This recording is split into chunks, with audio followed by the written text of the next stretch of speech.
हवेली का भूत भाग 1 में आप सभी लोगों का स्वागत है। वीडियो शुरू करने से पहले वीडियो को लाइक कीजिए, चैनल को सब्सक्राइब कीजिए। अब वीडियो शुरू करते हैं।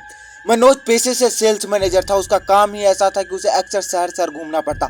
वह रोमांच पसंद इंसान था, लेकिन भूत प्रेत की कहानी पर कभी विश्वास नहीं करता था। उस रात भी वह बिजनेस ट्रिप पर निकला था। गाड़ी हाईवे पर दौड़ रही थी। रात के 11 बज रही थी और चारों ओर अंधेरा पसरा था। सड़क पर इक्का दुक्का ट्रक और कुछ बसें दिख रही थी। अचानक तेज बारिश शुरू हो गई। बारिश इतनी तेज थी कि गाड़ी की विंडशील्ड पर पानी की धाराएं दीवार जैसी बन गई। मनोज ने सोचा कहीं रुकना ही पड़ेगा। रात भर गाड़ी चलाना खतरे से खाली नहीं। करीब आधे घंटे बाद सड़क के किनारे उसे एक पुराना लेकिन बड़ा होटल दिखाई दिया। बोर्ड पर लिखा था होटल शांति इन। बाहर से दिखने में वह होटल बिल्कुल सामान लग रहा था। 3 मंजिला इमारत, बड़े गेट पर लगी हल्की पीली रोशनी और रिसेप्शन का बोर्ड। भीगते हुए मनोज कार पार्क करके अंदर पहुंचा। रिसेप्शन पर एक दुबला पतला आदमी बैठा था। उम्र लगभग 35-40 की रही होगी। चेहरे पर थकान और हल्की उदासी झलक रही थी। मनोज ने मुस्कुराकर कहा, भाई एक कमरा चाहिए, सुबह तक रहूंगा, फिर अगले दिन निकल जाऊंगा। रिसेप्शनिस्ट ने उसकी ओर देखा, फिर बहुत धीमी आवाज में बोला, कमरा तो है लेकिन। मनोज हैरान हुआ, लेकिन क्या? आदमी ने थोड़ी देर चुप रहकर कहा, ऊपर की मंजिल के कमरे खाली हैं, पर अब चाहो तो नीचे वाले कमरे में ठहर जाइए। मनोज ने चीढ़ते हुए कहा, भाई नीचे अगर सब बुक है तो मुझे ऊपर की कमरा दे दो, मैं कोई बच्चा नहीं जो डर जाऊंगा। रिसेप्शनिस्ट ने उसकी तरफ गहरी नजर में देखा, जैसे कुछ कहना चाहता हो पर कह नहीं पा रहा।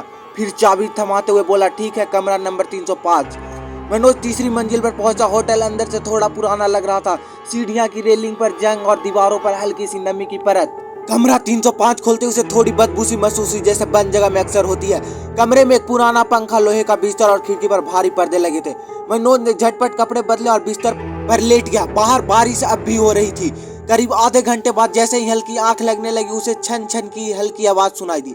पहले उसने सोचा शायद खिड़की के पास हवा से कुछ हिल रहा हो, लेकिन आवाज बिल्कुल साफ थी, जैसे किसी औरत के पायल की। वह उठकर दरवाजे तक गया और हॉल से बाहर झांका। कॉरिडोर सुनसान था, बस पीली बत्ती टिमटिमा रही थी। वह वापस बिस्तर पर गया, लेकिन आवाज और पास आती महसूस हुई। अब उसे साफ सुनाई दिया, छन छन छन। उसका दिल तेजी से धड़कने लगा। वह टीवी ऑन करके बैठ गया ताकि ध्यान भटक सके, लेकिन तभी अचानक टीवी खुद ब खुद बंद हो गया। स्क्रीन पर एक पल के लिए सिर्फ लाल रोशनी सी चमकी और फिर अंधेरा। मनोज ने रिमोट से बार बार टीवी ऑन करने की कोशिश की, लेकिन फायदा नहीं हुआ। तभी उसे महसूस हुआ जैसे कमरे के कोने में कोई खड़ा है। उसने धीरे धीरे उस दिशा में देखा। पर्दे के पास सचमुच एक साया था, लंबे बाल, सफेद कपड़ा और झुकी हुई गर्दन। मनोज के होंठ सूख गए। उसके पलक झपकते ही देखा वहाँ कुछ नहीं था। वह खुद को समझाने लगा, यार बस थकान है, ज्यादा सोच रहा हूँ। लेकिन तभी खिड़की अपने आप खुल गई। तेज हवा का झोंका आया, पर्दे उड़े गए और उसी के साथ वह आवाज फिर गूंजी, छन छन।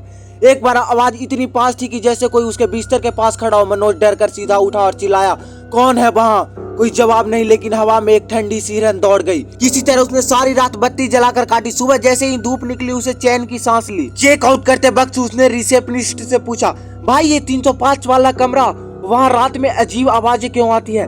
रिसेप्शनिस्ट ने उसे आंखों में देखते हुए धीमे से कहा, क्योंकि उस कमरे में एक औरत मरी थी और वो आज भी वहीं है। मनोज सन्न रह गया। होटल से चेकआउट करने के बाद भी मनोज का मन शांत नहीं हो रहा था। गाड़ी चलाते वक्त भी उसे बार बार पिछली रात की पायल की छन छन की खिड़की पर दिख रही अजीब साया याद आ रहा था।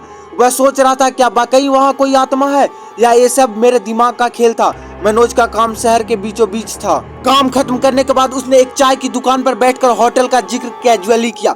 जैसे ही उसने नाम लिया होटल शांति इन, दुकान वाला और आसपास बैठे लोग अचानक खामोश हो गए। एक आदमी बोला, साहब उस होटल का नाम यहाँ मत लीजिए, लोग सुनना भी नहीं चाहते। मनोज ने हैरानी से पूछा, क्यों, आखिर बात क्या है? उस आदमी ने घबराते हुए चुप्पी साध ली, लेकिन पास बैठे एक बूढ़े ने धीरे से कहा, बेटा उस होटल में एक औरत की आत्मा भटकती है। लोग कहते हैं कि जिसने उसे देखा वो कभी चैन से नहीं रह पाया। मनोज और उत्सुक हो गया। उसने सोचा, अब तो मैं पूरी सच्चाई पता करके रहूंगा। मनोज उसी बूढ़ा आदमी के पास बैठ गया और विस्तार से पूछने लगा। बूढ़ा पहले तो हिचकिचाया, फिर बोला, उस औरत का नाम रूपा था। करीब 15 साल पहले की बात है। रूपा इस होटल में वेटर्स का काम करती थी। बहुत ही सुंदर और सीधी सादी लड़की थी। गांव से यहाँ नौकरी की तलाश में आई थी। मनोज ध्यान से सुन रहा था। बूढ़ा आगे बोला, होटल का मालिक उस वक्त बड़ा ही क्रूर और लालची आदमी था। रूपा पर उसकी नजर थी, लेकिन रूपा पहले से ही किसी और से प्यार करती थी, एक नौजवान से जिसका नाम अर्जुन था। दोनों शादी करने वाले थे। मनोज ने बीच में पूछा, तो फिर? बूढ़ा ने गहरी सांस ली। फिर क्या बेटा? होटल मालिक ने जबरन रूपा को पाने की कोशिश की, पर उसने मना कर दिया। कहा जाता है एक रात रूपा अपने कमरे में मृत पाई गई। गले पर लाल दुपट्टा कसकर उसका दम घोट गया था।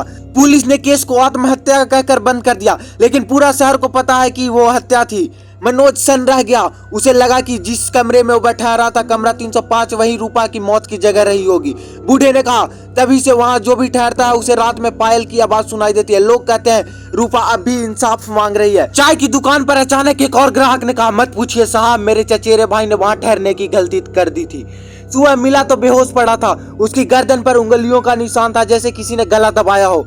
तब से बेचारा आधी रात को चीख उठता है। मनोज की रीढ़ में सिरन दौड़ गई, लेकिन उसके भीतर का जिज्ञासा और बढ़ गई। मनोज ने तय किया कि वह इस रहस्य की तह तक जाएगा। उसने अगले दिन कुछ स्थानीय लोगों से पूछताछ शुरू की, लेकिन ज्यादातर लोग डर कर चुप हो गए।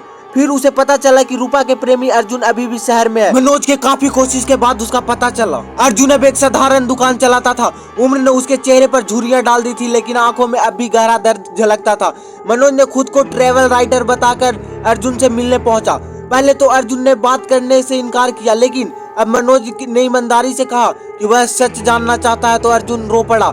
रूपा मेरी जिंदगी थी साहब, हम दोनों शादी करने वाले थे, लेकिन होटल मालिक उस दुष्ट ने सब बर्बाद कर दिया। रूपा ने उसकी गंदी नीयत ठुकरा दी थी। उसी रात वो कभी वापस नहीं आई। मनोज ने पूछा, क्या तुमने कैसे लड़ा? अर्जुन ने भारी आवाज में कहा, हाँ, पर कोई सबूत नहीं मिली। पुलिस भी मालिक के पैसे खा गई, केस बंद हो गया। मैंने इंसाफ के लिए बहुत कोशिश की, पर कुछ नहीं हो पाया। उसकी आंखों से आंसू बह निकले। मनोज अब तक ठान चुका था कि वह इस रहस्य को सुलझाएगा। उसे लग रहा था कि रूपा की आत्मा बेकार में लोगों को नहीं डराती, वह कुछ चाहती है, इंसाफ।